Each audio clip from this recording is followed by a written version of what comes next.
Hello, welcome people.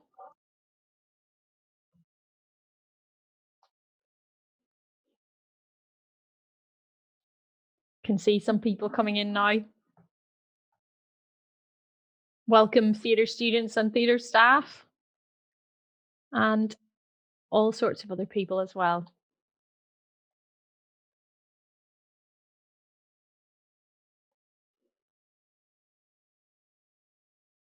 We'll be starting in a couple of minutes.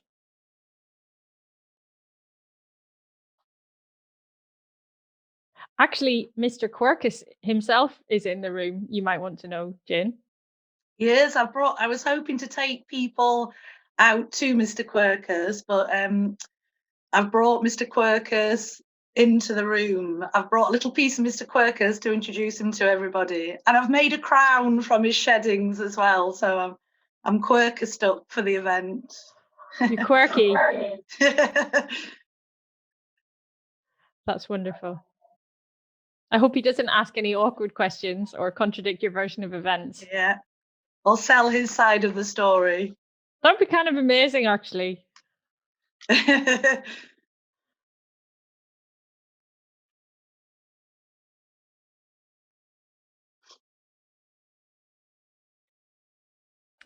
So we don't have the chat function enabled, but we do have Q&A, and we'd like to encourage you to just use it as chat if you want. Say hello to anybody. Well, you can't see who else is here, but say hello to the rest of the York St John community who are here to watch this today. And thanks very much for coming on a Friday evening at this time. It's really lovely that so many of you are here.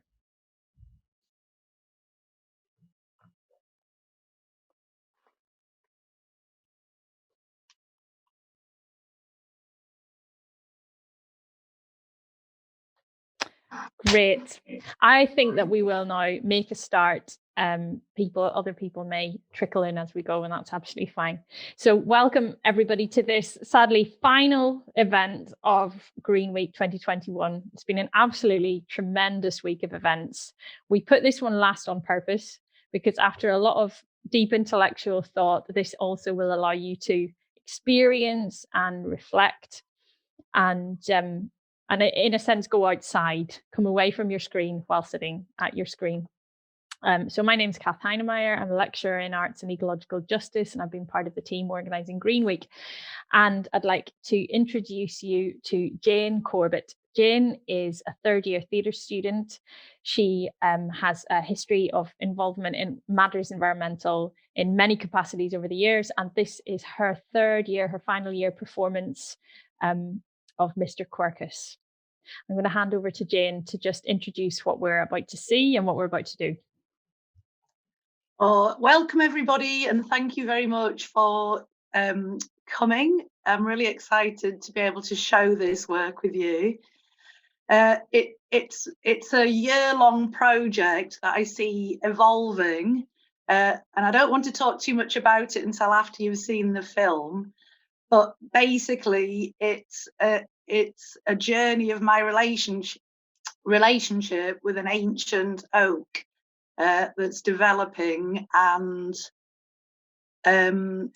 yeah, I'd just like to show you it, and then we'll talk about it afterwards. It's not just my journey, it's everybody's journey. So I'd be really interested to hear what your thoughts are. So yeah, welcome. Before we start, I've recorded a tree relaxation, which is to kind of slow us all down and ground us, and to get us into the mindset of becoming oak.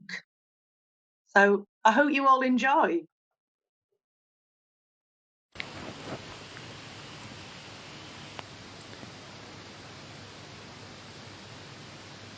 I invite you to find a quiet, peaceful place, free from the distractions and interruptions of everyday life.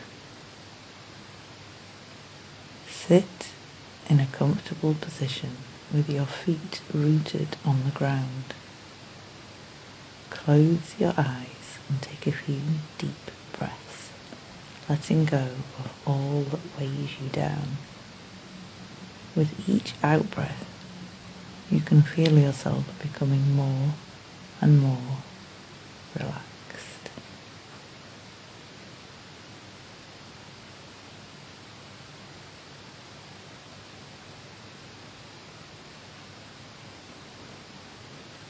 You are standing in the middle of a forest.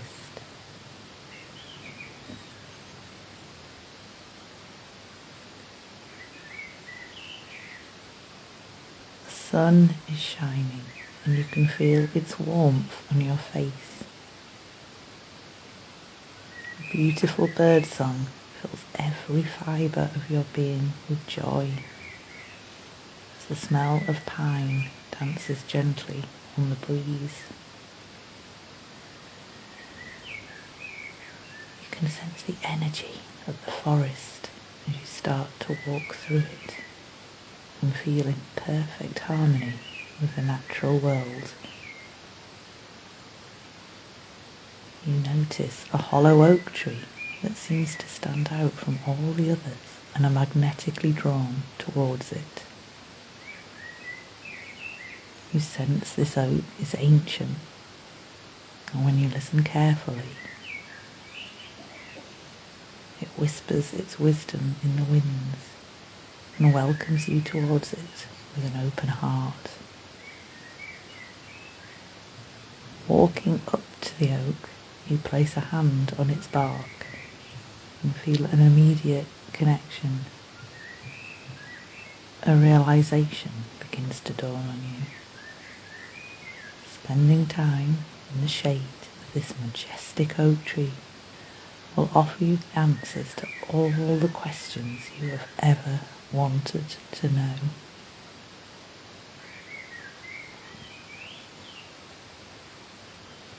Your body merges with the trunk and you can feel its life force pulse as part of the forest, the earth, the air, the animals, the birds, the insects and the fungi.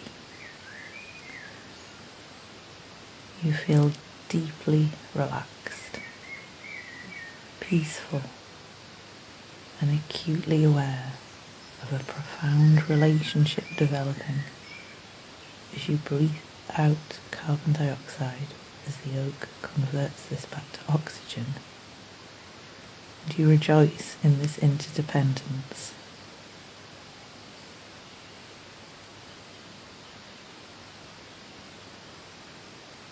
When you are ready, you thank the tree for sharing its love and knowledge with you. Pause for a moment before returning to your body, remaining connected to the oak and the earth. A warm orange glow surrounds you as your body is filled with serenity and happiness, and you know you can return to the oak any time you wish.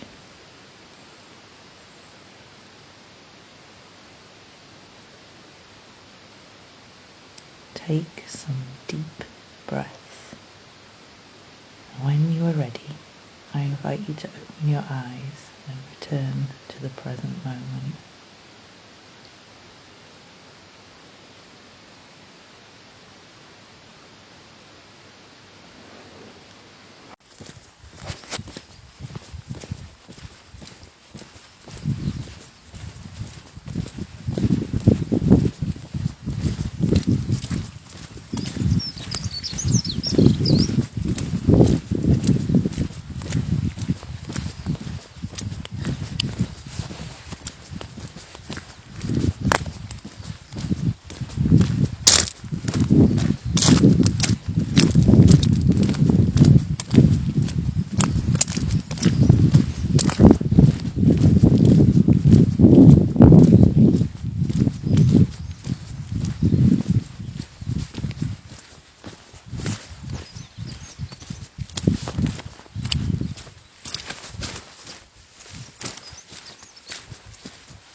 Thank you, Jane.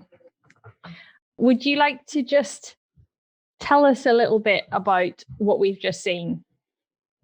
Yeah, certainly. So we met about 5 months ago, and it did have the feel of trawling through the internet looking for a suitable date.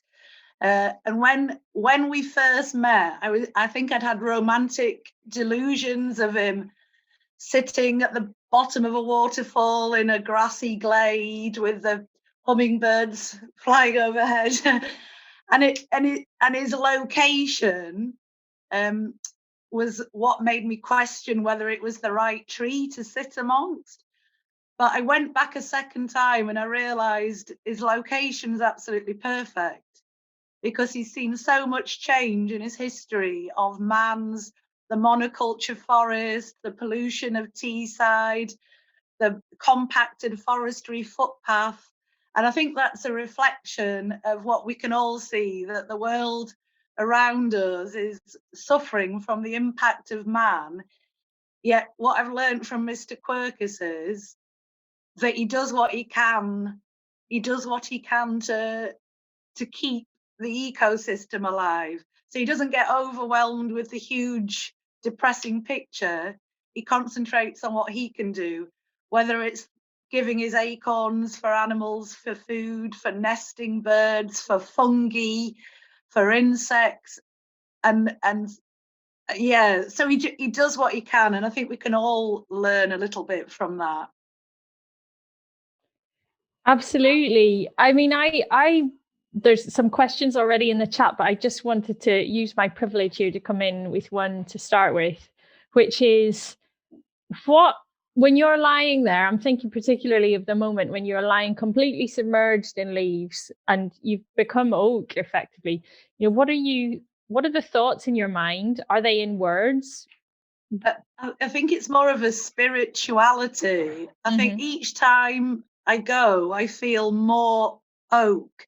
So I feel just, I've never felt so connected with the earth and so in tune with the rhythms of nature. And I feel a huge responsibility, or an even deeper responsibility to care for it and to nurture it. And I feel a sense of guardianship towards the oak. I think as well with the audio, there was like gunshot, there was planes, there was some chainsaws in the distance, and I was going to try and fade those out. But I think it's a really realistic portrayal of his environment. So it sounds like I'm shot in the tree, but yeah. So there's a kind of acceptance in that this is the nature that we live amongst now. We can be present with that. We don't need to wait for the perfect dream, pristine environment. We can have a relationship with our compromised environment. Yeah, absolutely. There's lots of questions in the chat here, so I'll just put some of those to you. Where can we visit Mr Quercus? Is that something you want to share? Yes, it is. I'd love people to go. I sit with him and I see loads of people passing him by. And I just think, wow, you're not stopping to notice this great wise being. And there was one time when I was sat in him that one man came to me, and he brought his daughters. He's been walking past him for 30 years and he wanted to share it with his daughters who are in the 30s. So I was just so pleased that somebody else had noticed this great wise being and was visiting him and passing on that for another generation as well. I can how do I describe it? I found him on a website called monumentaltrees.com, and it's the it's the oak at Ingleby Greenhouse. So you can look at him, you can look his exact location up from there. Ingleby Greenhouse. Ingleby Greenhouse, yeah. It's in North Yorkshire, not very far from Stokesley. And what was it about this particular tree that drew you to it? That's somebody's question. And I'll add to that question.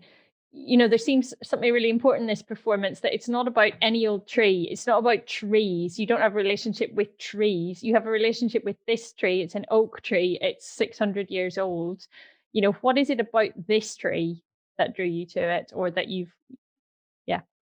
Well, I think again, it was his location, and I've also been researching his history about what he's seen in 600 years and what I've seen in 51 years. And it's amazing how our lives are entwined, from the plague to COVID to wars and famines, and I feel a real sense of connection, that we've just got this shared history, and it goes around repeating itself through the eras. So yeah, I feel a great affinity with Mr Quercus. We've experienced similar things, he many times over. Like many plagues. Many plagues, yeah. And how much time have you actually spent with him? What's the rhythm of your friendship? We met on the 11th of October, and I've been visiting him each week since then. And I spend at least an hour with him. Sometimes I go for a morning or an afternoon. I'd really like to spend a night with him, the night of a full moon. And yeah, I feel like there's a lot more to explore within that friendship. What's the language of your communication with him? Would you be able to say anything about that? Oh, that's an interesting question. How does he communicate with you? Yeah, I think I kind of originally started there trying to force things, whereas actually if I sat with him, I can I organically respond to him. So there was a couple of weeks where I'd been reading about the HS2 devastation with all the ancient forests, and I just felt an overwhelming sadness. So I made 108, which is the amount of ancient woodlands that have been lost or irreplaceably damaged. I made little crosses from Mr Quercus's sheddings and bound them with reeds, and it almost became a ritual. So I would stick it in some of the dead wood from Mr Quercus, and they're still there. They're fading now.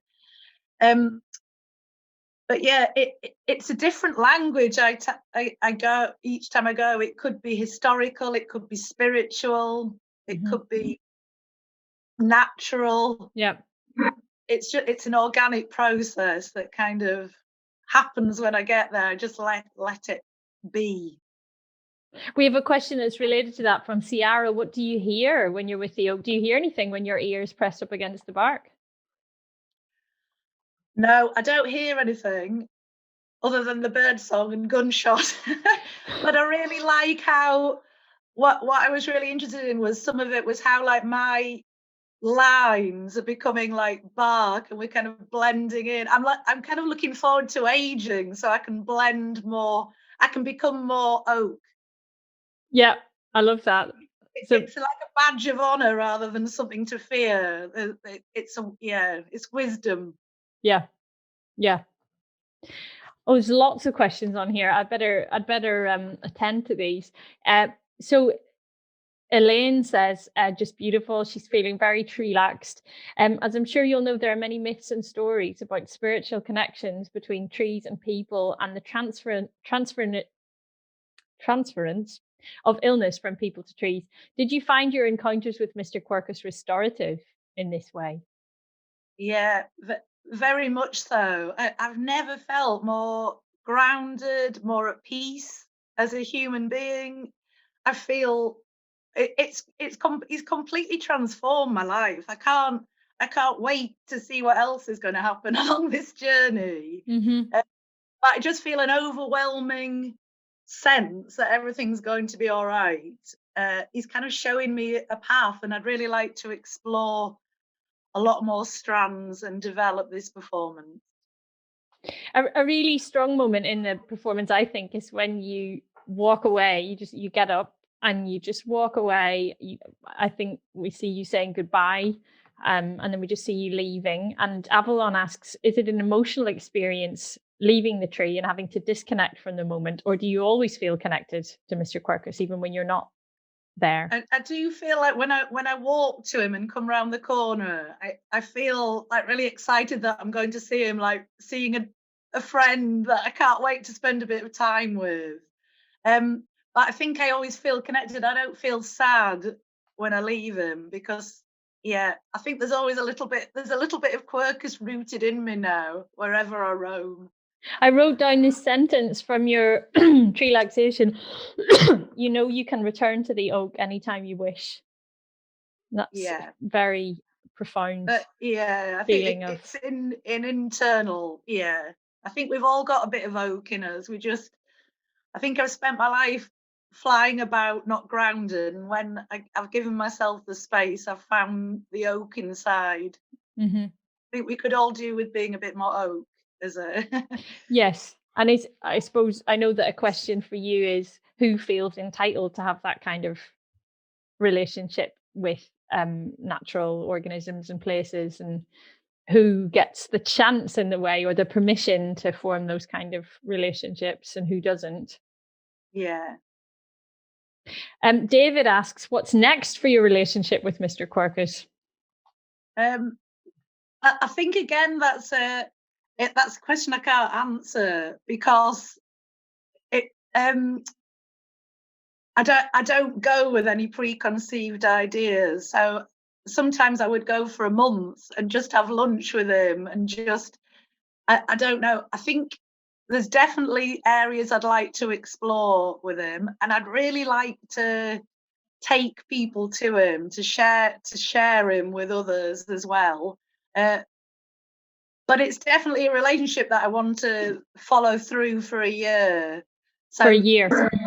Yeah, at least a year. To Maybe cover it's around a the season. lifetime's work, but yeah, I'd love to see. Like last time I went, there was loads and there was like a pyramid of bird droppings on one of his big birds, and I thought, oh, it must be a courtship branch above him, or everything's waking up, and it's a really magical time of the year. So I'm really interested. You know, I've seen tree creepers and woodpeckers, and I'm really interested to see what comes of it. Because oak trees, is there a strange sound from my voice? No, it's okay. Oak trees host, I think, more species than any other tree species in the UK. Yeah. And there's my favorite folk tale, or one of my favorite folk tales, is about a little 7th century trainee monk called Baglan, who is looking for a place to build his church. And he is told that he must keep going until he finds the place where there's a tree which bears 3 different fruits. So he goes all through the countryside looking for, a tree which bears, I don't know, apples, pears, and cherries, whatever, but finds nothing. In the end, finds an oak tree and leans down against it to have a rest. And while he's resting, he's vaguely aware of the humming of bees up ahead, of birdsong up in a nest, and of a sort of a grunting sound around near his feet because a mother wild pig has brought her babies to come and rootle for acorns underneath the roots of it. And he realizes that this is, in fact, a tree with 3 fruits, and that's where he builds his church. Yeah, it's felt like a church. It's felt like an anti-COVID sanctuary. It, like the whole world's gone mad, but you go there and you get grounded, and it just the rhythms roll on. And I think as well, I haven't come at it from a scientific or an ecological. I think it's a response from the heart rather than from science or from explanation. And I think unless we connect something to something living with our hearts, we can't care about it. So yeah, I'd really like to connect nature more with people's hearts rather than their minds. Yeah, it's an interesting question how we can make space for that in learning in settings like universities, on issues around sustainability and the future and people's perhaps fears or hopes for the future. How do we make space for that emotional, pre-verbal or spiritual connection?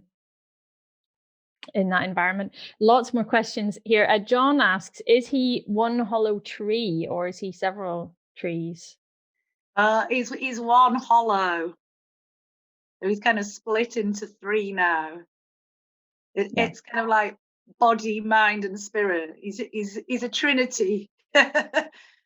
Yes. What's the name of the tree somewhere in America that has thousands and thousands of stands, thousands of trunks, and it covers a couple of acres? Somewhere in a national park, somewhere in America, it's called it's made of aspens and it's got thousands of trunks, but it's all one tree. They're all from the same root mass underground. Francesca asks, you appear to become more and more oak over the course of the film. How does that feel? And do you love him? I do. I think it's the best relationship I've ever had. I do love him. I'm in love with an oak. There, I've said it. Yeah, I do feel like I'm becoming more and more connected to him each time I go. So maybe I'll cover my whole body in oak by the end of it. But Two different people ask whether you're planning to marry him. I haven't ruled it out. He hasn't asked yet, but I'm open to I'm open to it. Offers, yeah. Jane asks whether you ask Mr. Quercus questions and what sort of questions, if so.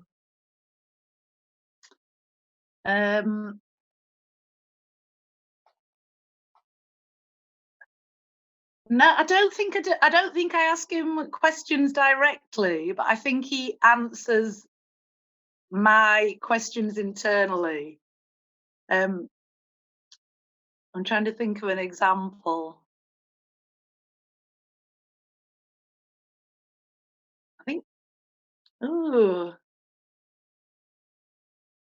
I think kind of like so for an example, when I went with this overwhelming sadness about the HS2,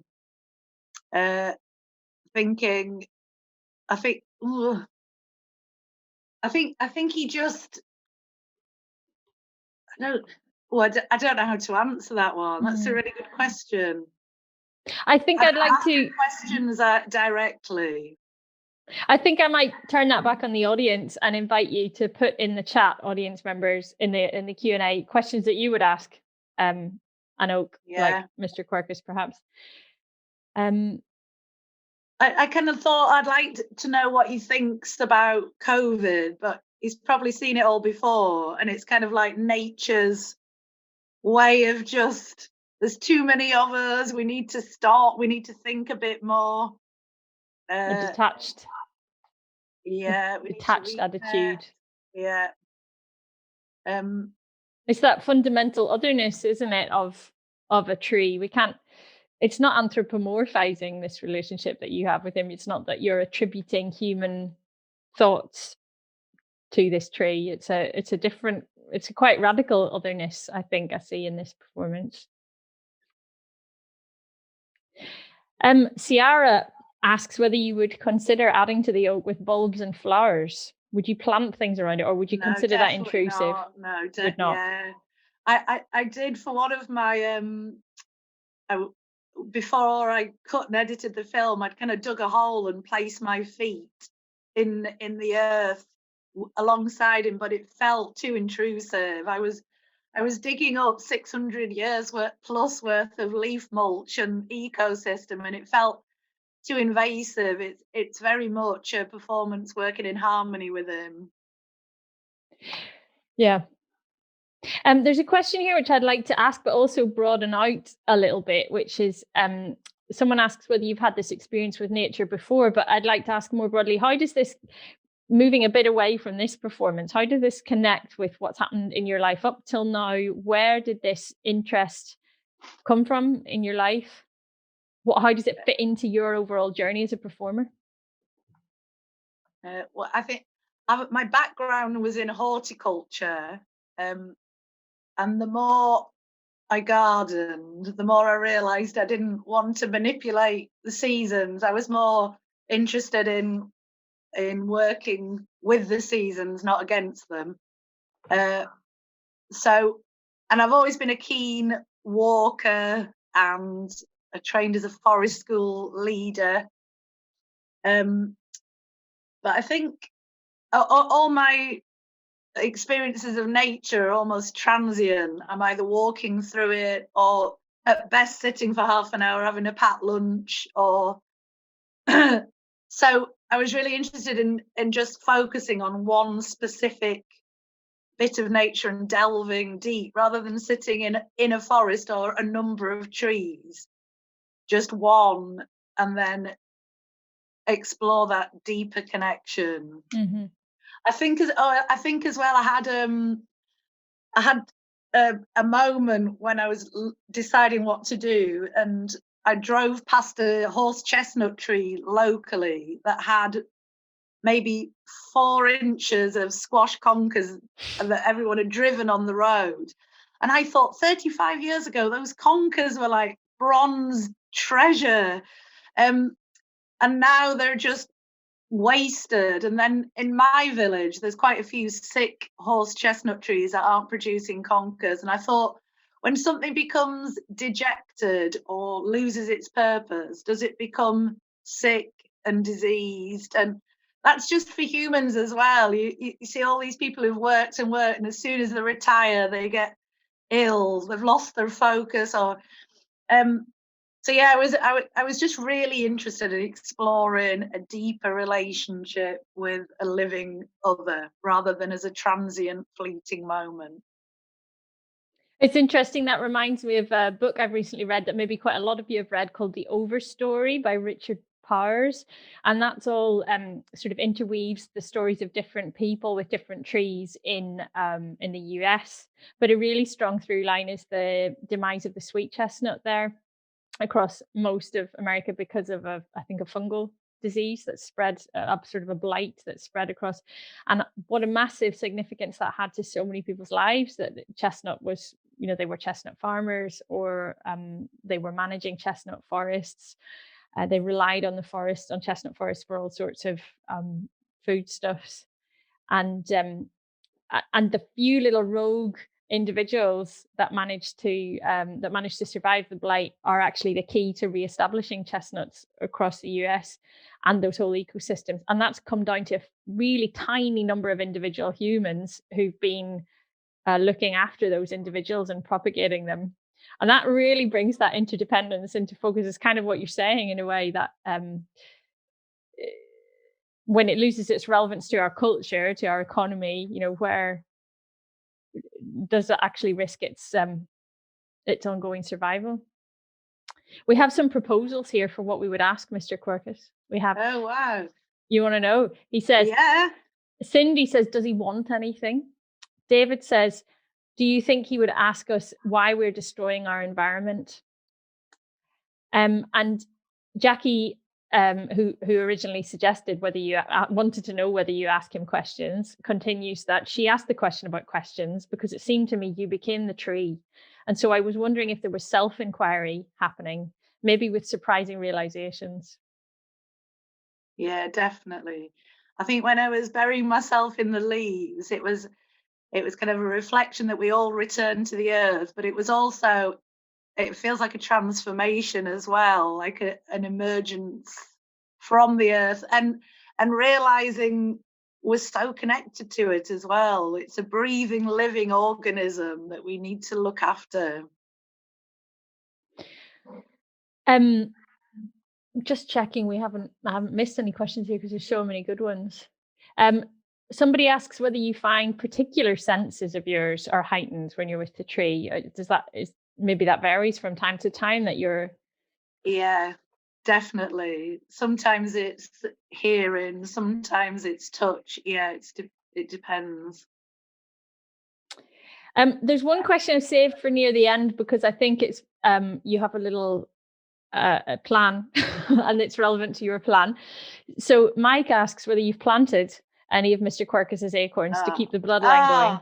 Well, when we met, he was fruiting, so I've gathered loads of acorns, and I was really hoping that I could give people some of Mr Quercus's fruits with little acorn planting packs and instructions. But because it's not real life, I'd be really happy to post out the little acorns and planting packs to people. And I quite like the idea of posting because it's slow and it's oak time and it's thoughtful and it's considered and measured. So if anybody's interested, they could email me an address and they'll get a real parcel in the snail mail, courtesy of Mr Quercus. How good an offer is that? You won't go to any other webinars in this whole COVID year where somebody offers this to you. And Jane's email address has just been put in the chat. Yeah. So send her your post. Try and put one of his little life lessons that I've learned from him with each acorn and share his wisdom. But it'd be great if we could spread a bit of Quirkus love around the world. That's fantastic. And another question I've saved till last. Lulu says that she notices your walking pace slowed down dramatically after you had visited Mr Quercus. Is this due to how he makes you feel, wanting to slow down the pace of life? And, maybe do you have a suggestion for us what we might want to sort of try this weekend at some point, how we could experiment with this in our own lives? Yeah, I think if you go onto monumentaltree.com, you'll find an ancient tree not very far. They're all over, so you just sort in which county you live, and just go and take your lunch and a flask, and just go and spend some time with a living ancient monument, and I think you'll feel a huge difference and a sense of well-being. That's just so wonderful. Thank you so much for the questions. I can sort of weirdly feel that you're all here, even though I can't see you. I'm sure that you can too, Jane, with all those questions coming through. Yeah. And thanks so much for sharing the film with us. And it only remains really for me to thank everybody who's been involved in the Green Week. It's been just fantastic. Thank you so much to the events team, and most especially Leanne, for your heroic work making all these events happen and publicising them. Thank you to the marketing team who've been helping us as well publicise events. Thank you to the business school, to the Students' Union, particularly Jenny Marchant, the President of Education, whose idea the whole week was and who's brought everybody together. To the careers team who've hosted events, to lots of students and staff who've been involved in the hosting of events. I'm sure I've forgotten somebody now, but it's been just tremendous. So thanks to all of you. If you want to keep in touch with what's happening in the area of sustainability and ecological justice and social justice at York St John, please follow. If you're on Twitter, you can follow various hashtags. Mine is YSJ Equal Justice, and I share all these kind of events if they come up. There's also YSJ Sustain, which shares big sustainability news. For example, the fact that the university's just been awarded £700,000 for green energy innovations to massively decrease its carbon impact. And there is also the Institute for Social Justice, and that shares also all this kind of work that's happening at the university. So please do follow us. Thank you so much for everybody who's been involved in the weekend. Thank you for coming. I wish you all a beautiful weekend, and don't forget to go out and say hello to a tree. Yeah, and happy spring equinox. Happy spring equinox, yeah. I'll just share these last questions. Thank you very much, everybody.